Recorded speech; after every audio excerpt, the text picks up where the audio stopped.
Hello സുഹൃത്തുക്കളെ, അപ്പോൾ നമ്മുടെ കൊഞ്ചം കൊഞ്ചം മലയാളം പറയുന്ന നമ്മുടെ ശ്രീതുക്കുട്ടിയുടെ ബർത്ത്ഡേ ആണ്.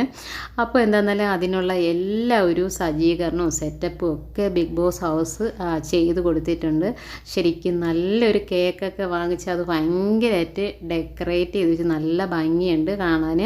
അപ്പോൾ എന്താണെന്നാൽ ഇത് കണ്ട് ആൾ ഭയങ്കര ഹാപ്പിയൊക്കെ ആയി. കാരണം വെച്ചാൽ വീട്ടിൽ നിന്ന് മാറി നിൽക്കുവാണ്.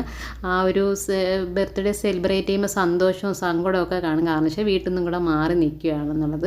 പിന്നെ ബിഗ് ബോസ് ഹൗസിൽ എല്ലാ അംഗങ്ങളും ഇത് ശരിക്കും ആ ഒരു സോങ്ങൊക്കെ പാടി, ബർത്ത്ഡേ സോങ്ങൊക്കെ പാടി ഭയങ്കരമായിട്ട് അത് സെലിബ്രേറ്റ് ചെയ്തു ശരിക്കും. പിന്നെ ഇത് ശ്രീധുവിന് ഒരു ബർത്ത്ഡേ ഗിഫ്റ്റൊക്കെ കിട്ടിയിട്ടുണ്ട്. ശരിക്കും ഇത്രയും ദിവസമായി വീട്ടിൽ നിന്നൊക്കെ മാറി നിന്നിട്ട്, അപ്പം ഇത് മാറി നിന്ന് ഈ ബർത്ത്ഡേ സെലിബ്രേറ്റ് ചെയ്യുമ്പോൾ വീട്ടിൽ നിന്നൊരു ഗിഫ്റ്റ് വരിക, അതൊക്കെ ഭയങ്കര പറഞ്ഞറിയിക്കാൻ പറ്റാത്ത ഒരു സന്തോഷം തന്നെയാണ്. ശരിക്കും പറഞ്ഞിട്ടുണ്ടെങ്കിൽ ശ്രീധുവിനെ എല്ലാവർക്കും ഇഷ്ടമാണ്. കാരണം ഒരു കാമാങ്കൊയറ്റായിട്ടുള്ളൊരു സ്വഭാവക്കാരിയാണ്. കാരണം വെച്ചാൽ എന്തിന് ഏതിന് എടുത്തു ചാടി തല്ലു പിടിക്കുന്നൊരു സ്വഭാവം അല്ല ശ്രീധുവിൻ്റേത്.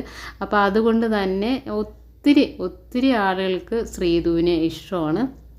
ഒരു വലിയ എടുത്തു പറയേണ്ട ഒരു കളിക്കാരി അല്ലെങ്കിലും എല്ലാവർക്കും ഇഷ്ടമാണ്.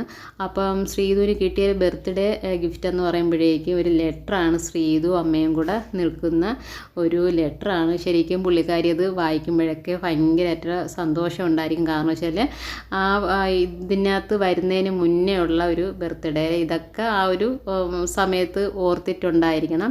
എന്തായിരുന്നാലും സന്തോഷമായിട്ട് ഹാപ്പിയായിട്ട് ഇരിക്കട്ടെ. പുറത്തും എല്ലാവരും ശ്രീധുവിന് വേണ്ടിയിട്ട് പ്രാർത്ഥിക്കുന്നു. നല്ലൊരു ഇയറിലേക്ക് ഒരു തുടക്കം കുറിക്കട്ടെ എന്ന് പ്രാർത്ഥിച്ചുകൊണ്ട് നമുക്കും ശ്രീധുവിന് ഒരു ഹാപ്പി ബർത്ത്ഡേ നമുക്ക് ആശംസിക്കാം. Happy birthday Sreedhu.